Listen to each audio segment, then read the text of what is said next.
want to? Yeah, call the roll, get the agenda, and we'll start it. All right. So as a reminder, everyone should have their cameras on and at all times, not just when you're taking a vote. We have 2 advisory members. I will take their presence first. Mr. Jeff Holliday. Present. Ms. Jenna Scope. Present. All right, and now the other members are voting members, and they are all regents. Chair James Lee Stevens. Present.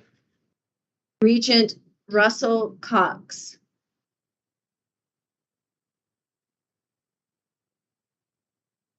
He was here earlier. Regent Cox.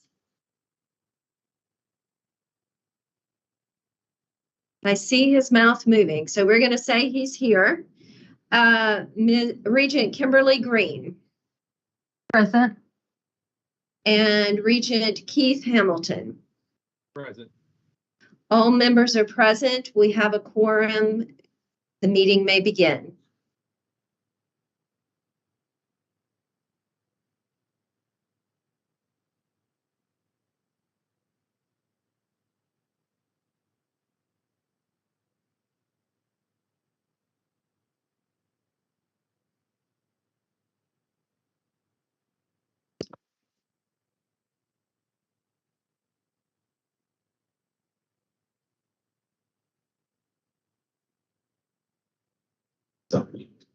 Chair Stevens, are you speaking? Well, I'm trying to. There you are. Maybe do the minutes by consensus. Yes, we may do the minutes by consensus. Does anyone have objection to the minutes as they are written? Hearing none, we will move along to the next item. Ms. Duncan.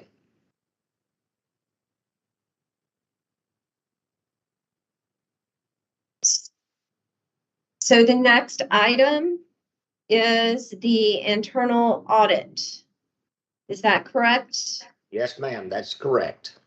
All right, so here we go. I believe that Lance Mann is here to talk about the internal audit plan. Yep, Pam, would it be okay if I shared my screen instead of telling you when to? That would be and fantastic. that would be Hannah. Yes. Thank you.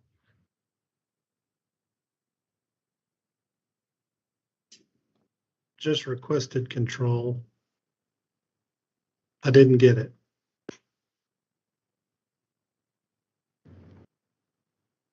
I just hate giving it up so much.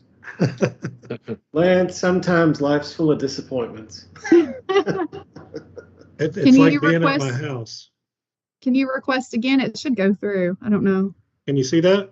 There we go. Yes. Yeah. All right. For those on the screen who do not know me, my name is Lance Mann. I'm a director at Dean Dorton. Spend a large portion of my time in the higher ed space and also in the internal audit space. I'm here to present the proposed internal audit plan for fiscal 2023. We did execute on all of the audits we had planned to do in fiscal 22. There are some carryover from last year onto this one that I'll go over. But I do like to start by saying we are very grateful to be able to serve KCTCS and the board in this capacity. We've enjoyed the experience so far and look forward to the next year. If anybody has any questions, I can't see your faces with how Teams share screen, so just yell out your question and I'll get it answered as we go through it. So I always like to start with the importance of internal audit. The role of internal audit is really to provide independent assurance that an organization's risk management, governance, and internal control processes are designed appropriately and operating effectively. And we do that over the course of a year based on a risk assessment where we think the biggest risks could be impacting the institution. Internal audit works with both the board of directors, the governing body, board of trustees through the audit committee and the board of regents, and with management. And so management really provides the first and second line roles of mitigating risk, and we're here to sort of make sure that they're doing that job through the testing that we do And then your external auditors, you see over on the right-hand side, Forvis, who you'll hear from in a little while, sort of provides assurance over some internal controls and over the numbers. And the board is there to govern all of this. In terms of KCTCS, starts with the board and the various committees and KCTCS senior management external auditor. Then you've got me as your internal audit director and a variety of team members below that support me in executing on the internal audit plan for the year. And then here's a list of other team members that we get involved as we need to. But what you get when you outsource internal audit to someone like us, as you've seen in the past few pages, is as opposed to just getting the skill set of one or two individuals, you get the skill set of an entire firm. And so with KCTCS, we'll use somewhere between 15 and 20 different people on your audit work this year. The annual audit cycle starts with a risk assessment, which is the culmination of where we are today with the annual plan. Throughout the year, we will conduct audits quarterly, or however often you invite me to the meeting. I will issue a sort of a report and go over that report with you. And then we come back into the annual risk assessment at the end of the year. We go through a pretty extensive process for developing the plan. This year's plan, we started the work in May and we finished it up in early July. We met with KCTCS Regents. We met with, I believe, all of the college presidents this time, senior leaders from each of the individual colleges, along with many folks from the system office. We reviewed, obviously, our prior year internal audit findings that we had, current year ethics point reports, looked at what was going on in the higher education industry, and considered the external audit and other KCTCS monitoring activities. So we interview a significant number of people is where we get most of the risks that go on the plan. And we probably interviewed 40 to 50 different people this time. And then we review lots of internal information from KCTCS. And from all of that, we come up with a list of places where people see risks at KCTCS. We take the first stab at prioritizing those lists to come up with where do we think we should be spending our internal audit time for the year. We then go through it with system office staff to make sure we're on the right track. And then finally, we go through it with Board of Regents to make sure that we're on the right track. I've already done so with Chair Stevens. I did so also with former Chair Damaris. And I plan, and this is me going through it with the audit committee, and I'll go through it again at the board level here in a couple of weeks. This is our calendar for the year.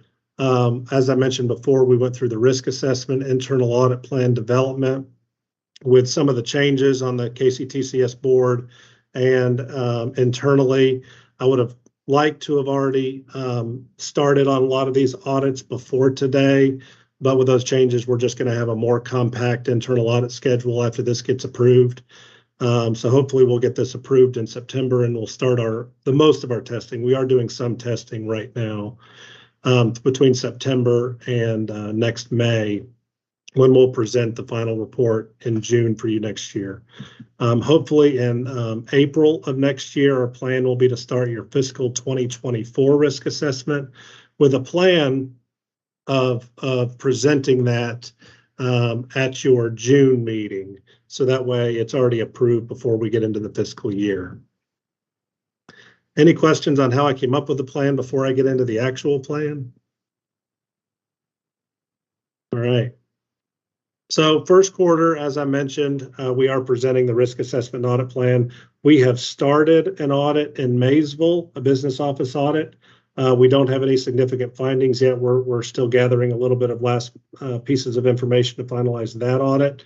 That's as a result of the president change at that college.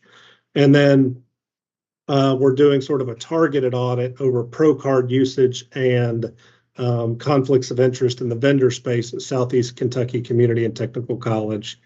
Again, we're not anticipating any significant findings there. We'll probably have some small internal control recommendations at both, but those two are still in process and in the process of being wrapped up. Second quarter is when we'll start a big chunk of it. And just so you all don't think we're not doing much audit space, when I get to the end of this, you're going to see all of these are complemented with a pretty significant IT audit plan for the year, and those are after each of these quarters. And so for second quarter, we're going to start some audits in the human resource space. We had planned to do 2 audits in the human resource space last year. Former Chair Damaris asked me to delay those until this fiscal year, since you all were in the process of hiring a new leader of that space. And so we're going to get introduced to her after this. We are planning to do an I-9 audit, which is an audit over records that you have to maintain for each employee and former employees. We're planning to do a pro card audit. We're planning to do an audit over lease contracts and procedures, not necessarily as it relates to a financial perspective, which Forbes is looking at this, but really around compliance with KCTCS purchasing guidelines and things like that, both for things that you're leasing now and things that you've leased over the last couple of years to compare it to purchasing guidelines. And then Henderson Community College audit, both in the business office. And then for each quarter, each business office, we're adding something new this year that we did not do that last year.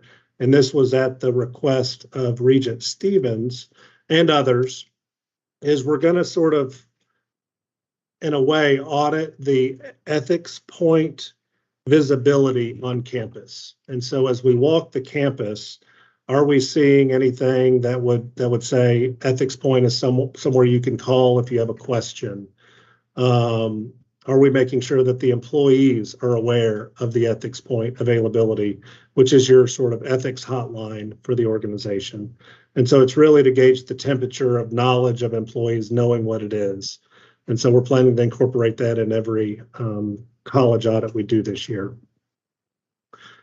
In the third quarter, again, some additional human resource procedures, hiring procedures, termination procedures, and salary and position change procedures and the controls over those. We're going to do an audit over personal service contracts, the approval of those, making sure that you got what you paid for. And so during the risk assessment, a couple of people mentioned that potentially personal service contracts had been signed, but did you necessarily get what you had planned to get from those contracts? And so we'll pick a sample of those to test. The student financial aid audit, I actually moved about a week ago, so I haven't moved, but it's actually being done right now. We're auditing some of the information that your student financial aid department is putting together before it goes to Forbes, your external auditors, to provide an extra check and balance there. And then in Jefferson Community and Technical College, it's a business office audit, and we'll also do that ethics point visibility work that I mentioned previously. And then in fourth quarter, planning to do a capital projects audit, really looking at the process for approval, budget to actual, final performance on capital projects. And something we're adding new that's interesting, it's really for the information of the institution, is a post-completion usage report. And so let's say you had planned to do a capital project at one of your campuses to build a new lab, and you built the lab, you invested the money in the lab, and after you did that, you decided to use it for a storage closet instead. And so we heard a couple of risks around, are you using new space that you're constructing and renovating for the purpose that you originally had planned to use it? And so we're going to look at that and potentially visit some of those locations to see what it's currently being used for. And then finally, a Western Kentucky Community and Technical College business office audit and ethics point evaluation. And then in fourth quarter, we plan to start and hopefully finish the risk assessment and proposed audit plan for next year. Moving on, we're also planning, as I've mentioned in the past to the audit committee and to the board, information technology is going to be a significant risk for higher education now and in the future. And it's going to become even more so every year with people wanting to steal data, with the more data that you have on students and employees and others. And so we're going to continuously spend a significant amount of our time doing technology audits. And so we've started use of elevated privilege accounts, limited unsuccessful logon attempts, privacy policy, wireless access, and key process personnel knowledge transfer documentation, really looking at the IT documentation around processes and procedures. Second quarter, looking at session locks. So if you're not using your computer for a period of time, does it lock or disconnect? Portable device encryption, internal system clock synchronization, and a lot of this is very technical, I understand.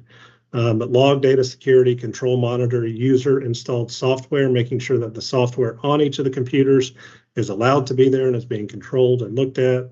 We're going to look at physical access to your servers and other systems, and then reviewing reports and alerts from detection systems. In Q3, we're going to do an audit over the limit use of portable storage data, security personnel training, alerts in the event of an audit process failure, change management, baseline configurations, and protected backed up data.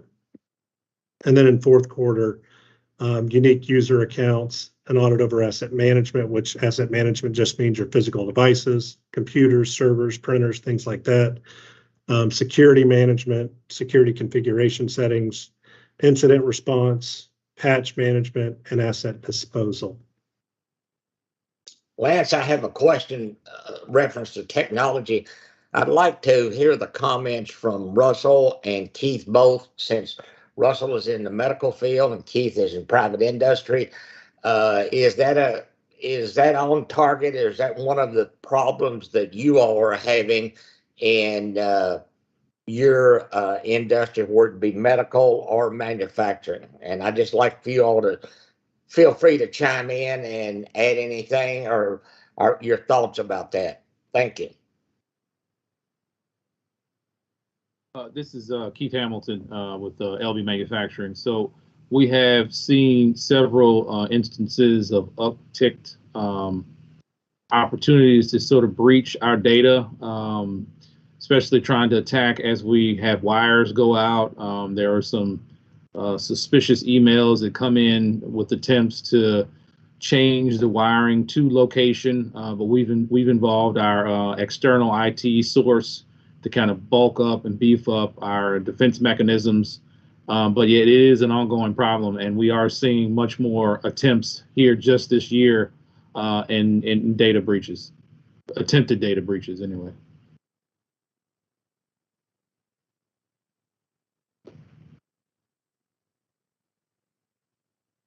Russell, you have any comments?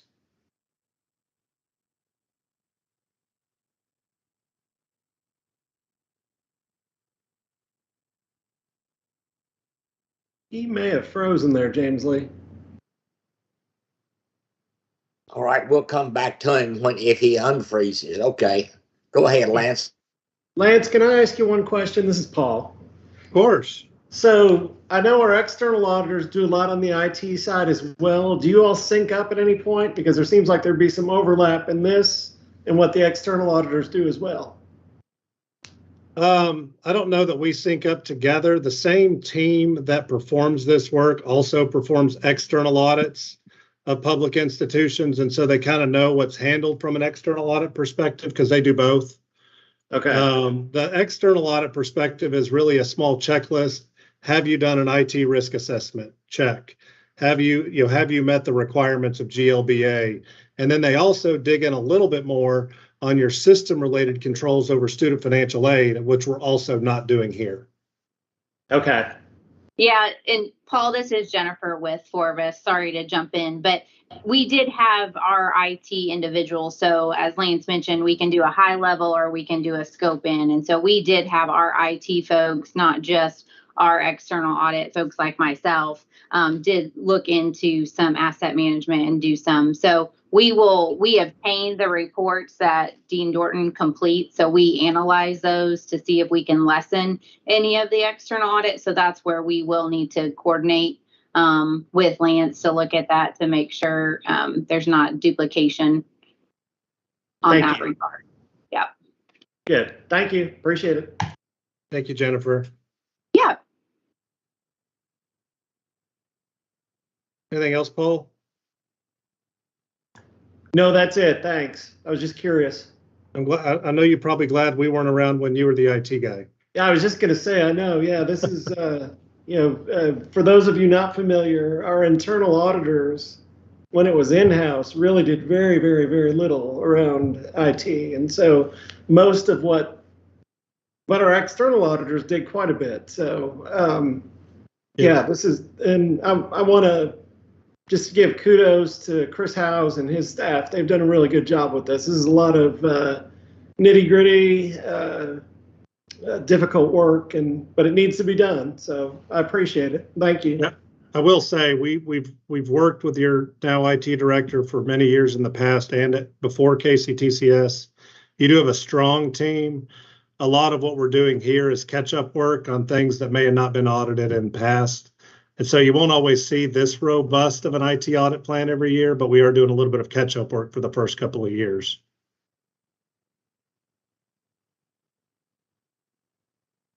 And then I also included for you all, I know that this was distributed to you. There's a few things on the risk assessment that we didn't think warranted using our time to go and audit, but things that we wanted you all to know that showed up on the risk assessment for you all to consider as you look at it. I think most of these risks are being mitigated through other areas within the institution.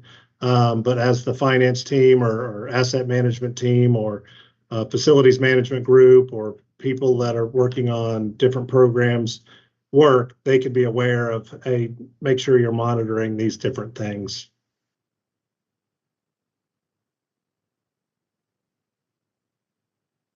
All right. What questions does anyone have? Or does anybody think we've missed something and you'd like to have it added?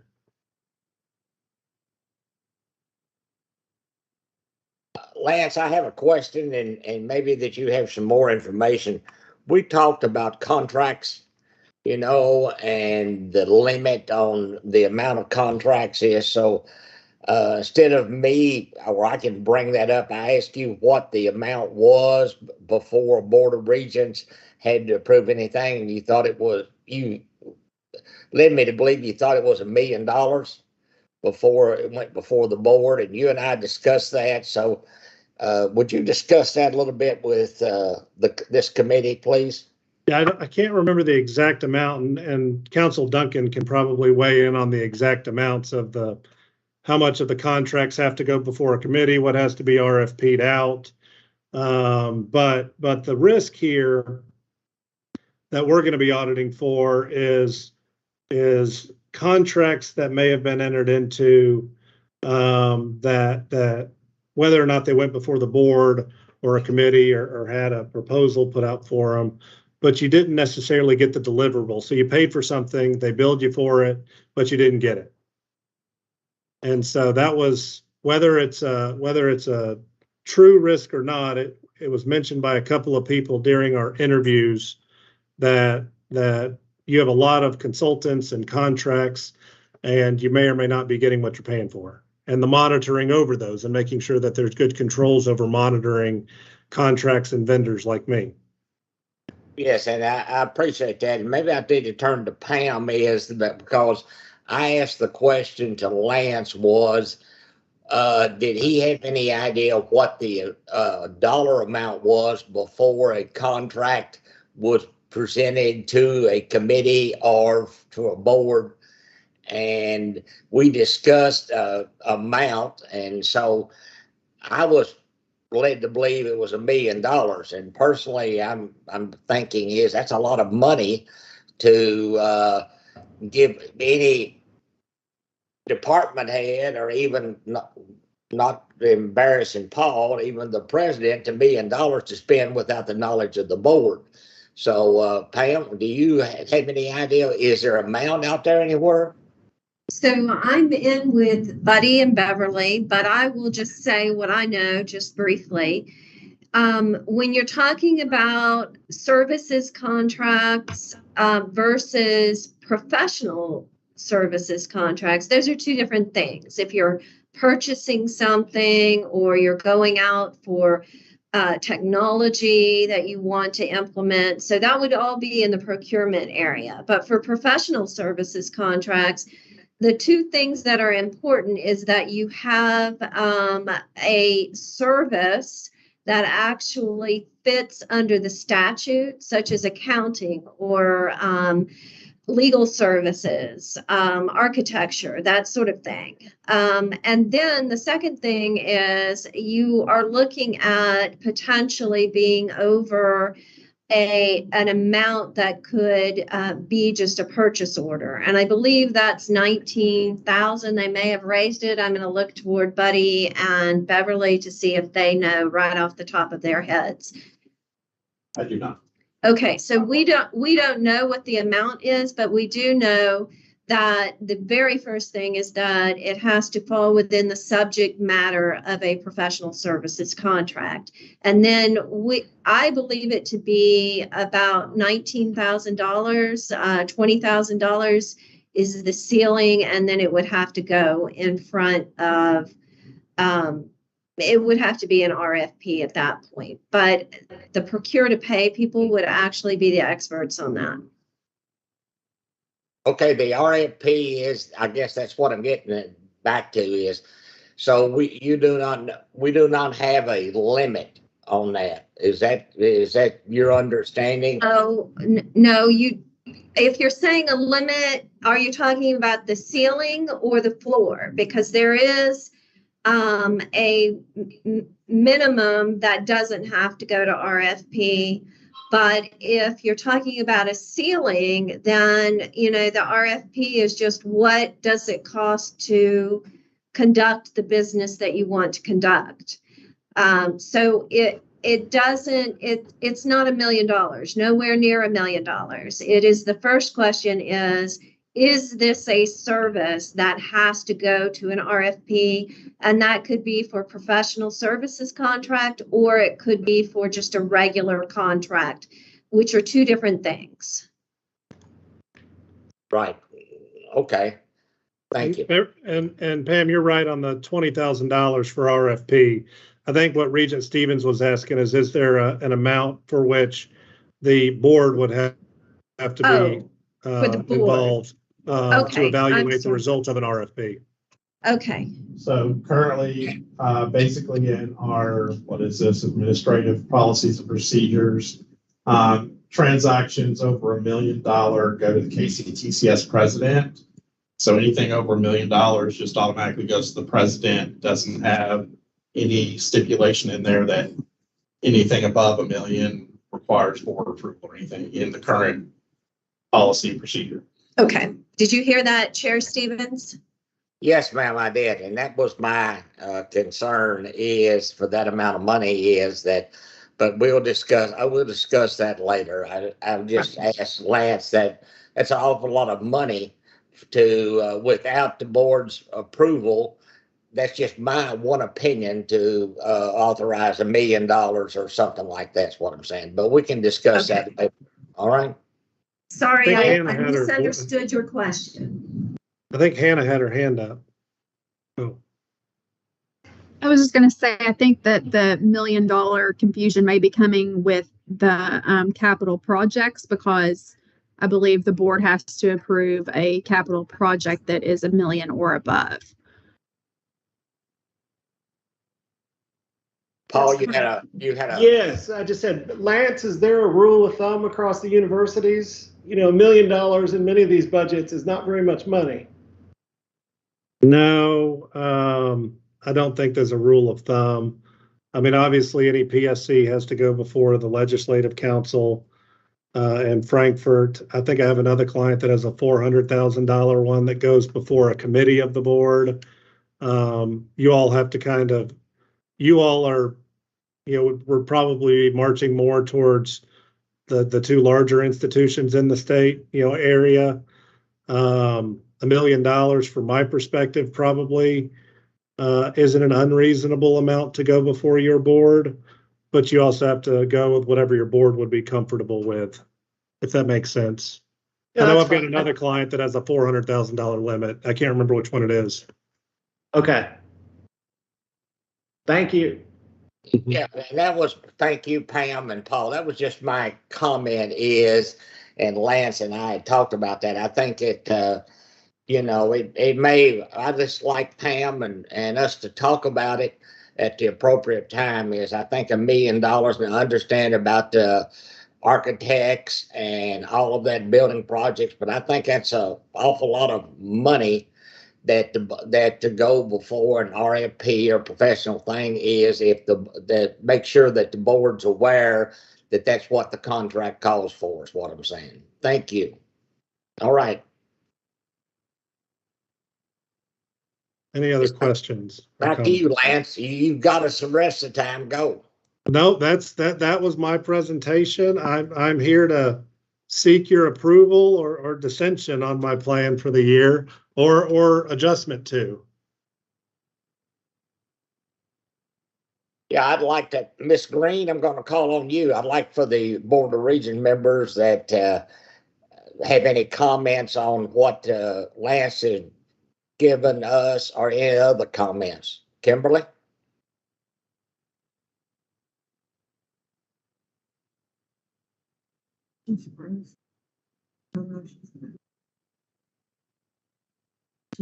You're muted, Regent Green.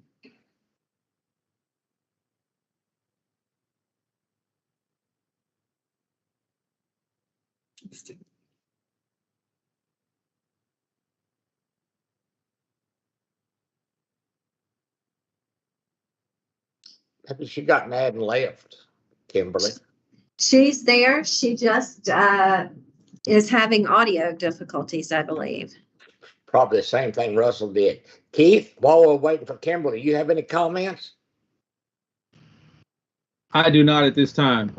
I think I have a relatively good understanding. I do need to have some more homework to do, but I don't have any additional feedback at this time, but I appreciate the offer. All right.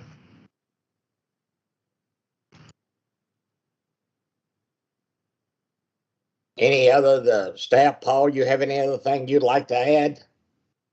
No, I think this is pretty comprehensive, and I think a lot of work to be done. And I think, if the board deems it necessary as we go through this plan, we can always add or remove things too. All right.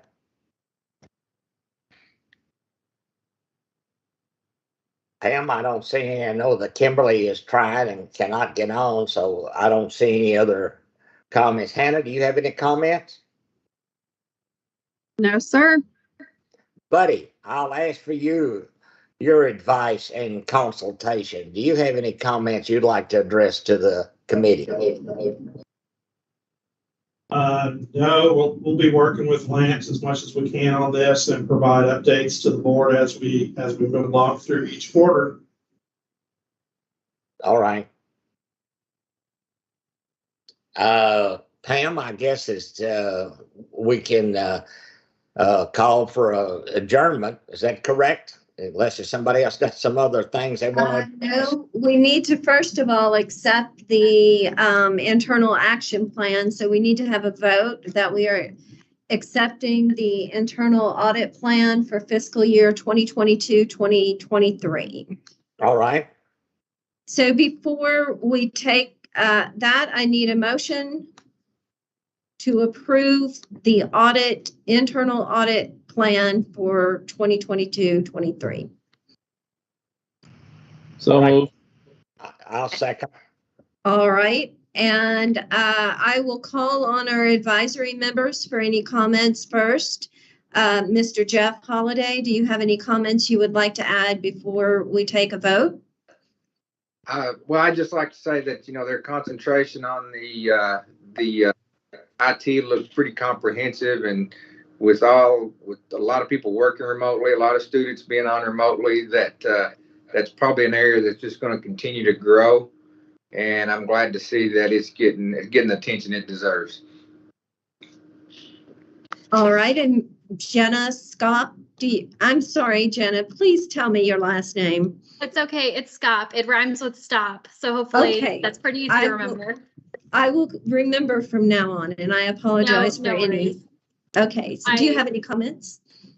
I actually echo Jeff. I think it's really important the focus that's being paid to the IT space next year.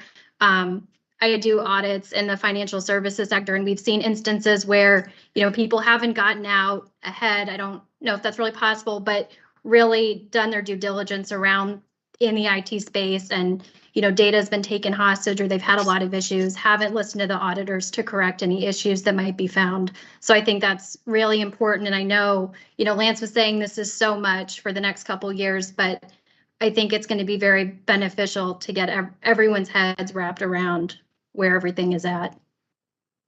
Thank you. All right, we'll take the vote now. Chair Stevens. Aye. Regent Cox.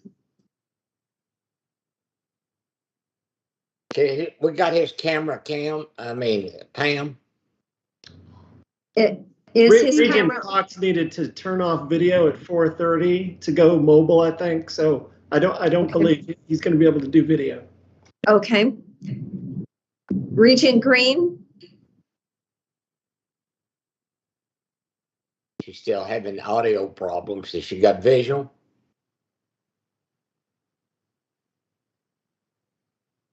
I do not see her.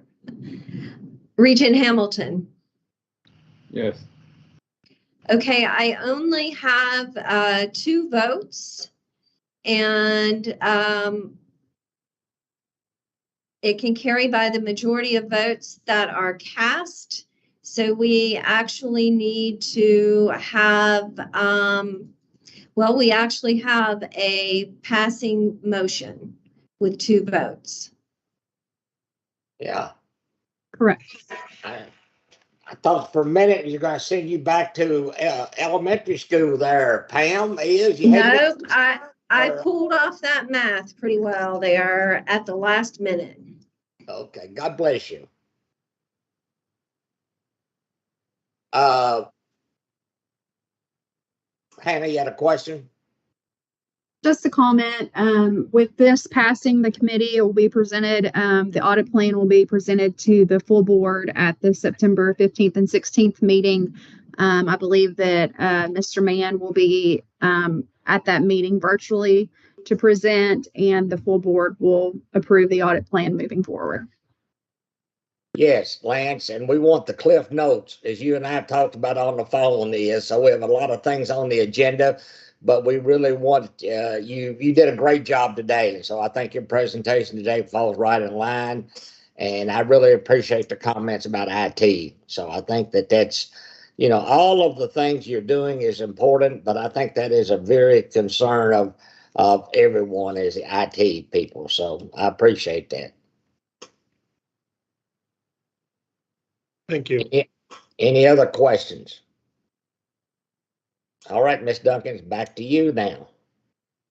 All right. I believe the next item on the agenda is the update of the external auditor. Hi, Pam. This is Jennifer. Thank you. I appreciate it. For all those that I have not met, I am Jennifer Williams with Forvis, part of your external audit team. So I appreciate the time to give you a quick update here. We are in the heat of the external audit, so we are on schedule with the timeline. So back in the summertime, we had presented our pre-audit letter to the audit committee that showed our game plan and what was the plan for the audit. So we are on schedule with the dates for that initial plan, and working with Beverly, Buddy, and the team there with David and Melissa. So we've actually had calls with Pam too to make sure we're getting the legal request letters out. So that is all moving along as planned. As you all know, this is our first year being the external audit. So there's a lot of learning curve for us to go through, as well as management. So that is progressing well. We're getting all of the comments and the questions that we have answered. So we appreciate everybody's cooperation in providing us all of that information. So a couple of big items that are this year. So as Lance kind of mentioned, GASB 87 is the new standard that has to be adopted, and that is leases. Our friendly standard there. So there will be a single year presentation with those. We did talk with management about that because of the implementation standard. It makes you present that as the earliest period presented in your financial statement. So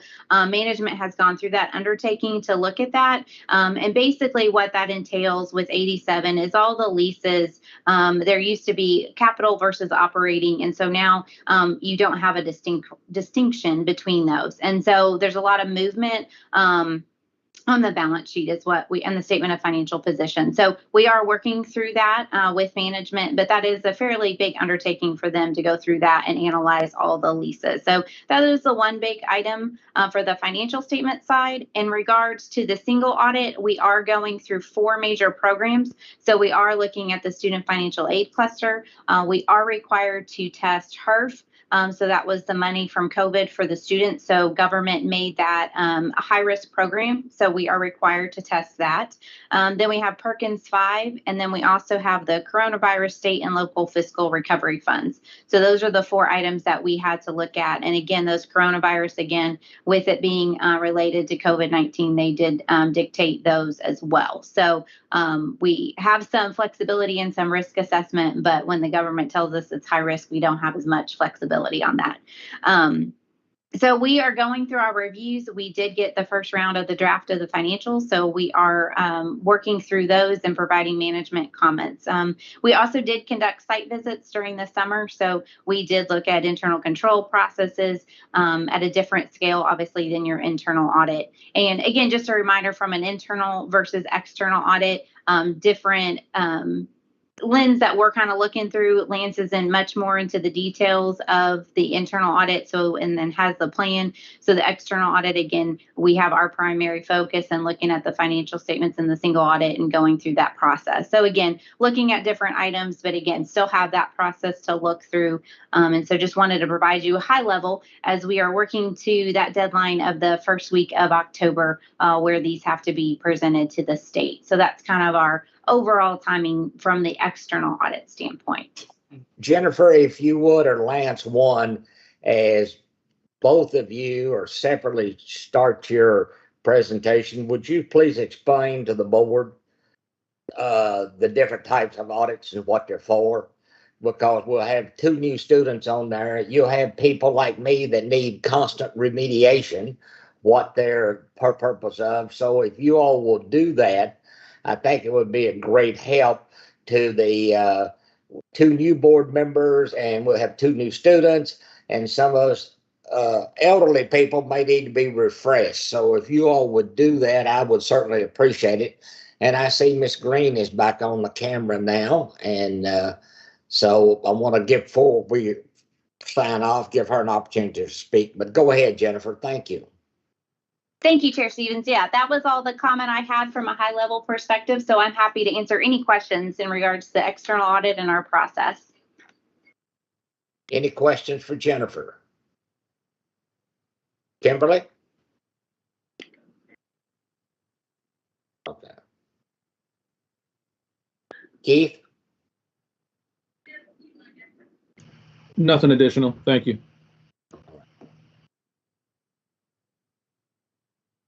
Paul, you have any questions? No, I'm good. Okay. Hannah? All good here. Okay. Our other 2 staff people, you all have any questions?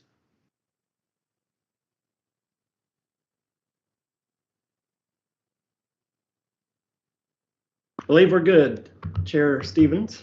All right. Thank you, sir. Ma'am, back to you then.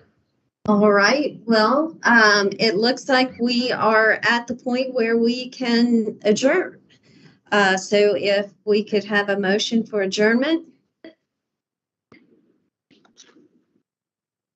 So moved. And a second. Second. And by consensus, if we hear no objections, we are adjourned. Hearing none, we are adjourned. Thank you all for coming. Thank you all. Thank you. Thank Good you to so see you. much. Thank you. Good to see Nice you. to meet Take care. you.